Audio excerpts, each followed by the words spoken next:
বিদ্যাকে hospital admit করে তার treatment করে এবং সুস্থ হয়ে অন্যদিকে ত্রিধা স্টেটমেন্ট দেয় রাজদীপের বিরুদ্ধে তাকে অ্যারেস্ট করার জন্য।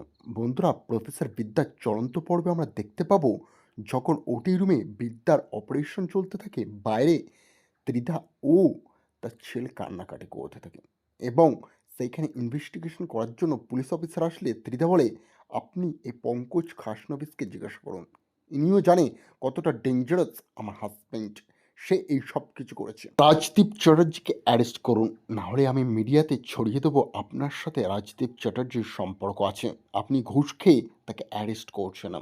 জানেন তো বিদ্যার হাতে কতটা পাওয়ার আছে, পুরো স্টুডেন্ট ওনার কথা শোনে।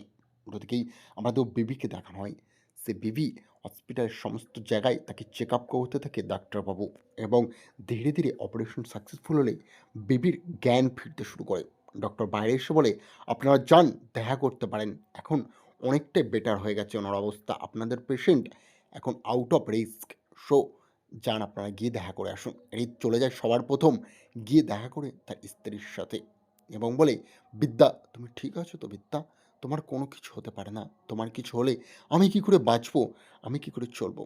তারপরে বিদ্যার মাথায় হাত বুলিয়ে দিলে ডক্টর বলে, ওনার ওষুধ খাওয়ান, ওনার অনেকটা আগের থেকে বেটার হয়ে গেছে, এবং সঙ্গে সঙ্গে লিকুইড করে সুপের সাথে মিশিয়ে অবশ্যই বিদ্যাকে ওষুধ খাইয়ে দেওয়া হয়। এটা ধীরে ধীরে আগের থেকে হিল করে ফেলে নিজেকে অনেকটাই। এসে বলে, তুমি ঠিক আছো তো বৌমা, তোমার কিচ্ছু হয়নি তো, তুমি এবার ডাইরেক্ট চ্যাটার্জি বাড়িতে যাবে, আর কোথাও না, আমি তোমাকে এবার চ্যাটার্জি বাড়িতে দেখতে চাই।